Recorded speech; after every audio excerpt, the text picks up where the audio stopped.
একা জীবন অনুভব করতে হইলে অনেক কষ্ট, একা জীবনের সাথে যুদ্ধ করতে হইলে অনেক পরিশ্রম লাগে, একা যে কোনো জিনিস করতে হইলে অনেক কষ্ট হয়, অনেক পরিশ্রম, অনেক কিছু করতে লাগে। কিন্তু জীবনের সাথে যাই করেন না, হার মানবেন না। যে জিনিসও হার মানবেন না সেই জিনিসও সফল হইবেন না, হইলে শিক্ষা হইব। কারণ আজকে যদি কোনো জিনিসও হার মানো না, হয়তো জিতিবা, নইলে তো জিনিসটা শিখবা, মানে কীরকম করা লাগে।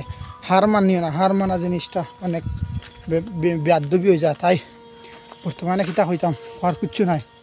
একা জীবনটা কীরকম অনুভব লাগে, একা একা কীরকম কিতা কর্ম কিচ্ছু আকল খাটাই হয় না। ফেসবুকের মাঝে 30টা 40টা আলহামদুলিল্লাহ ভিউজ, আর এখন আল্লাহর কাছে শুক্রিয়া, আপনাদের কাছে অনেক ভালোবাসা রইল। 30-40টা ভিউজ হওয়ার জন্য একদিনও ইনশাল্লাহ 30-40 ভিউজ আসবে, আরেকদিনও ইনশাল্লাহ 30-40 হাজার ভিউজ আসবে। সময়ের অপেক্ষা, এবং তোরা সময় লাগবে, ধৈর্য ধরতে লাগবে। কারণ ধৈর্য ছাড়া দুনিয়ার কোনো জিনিস নাই রে ভাই।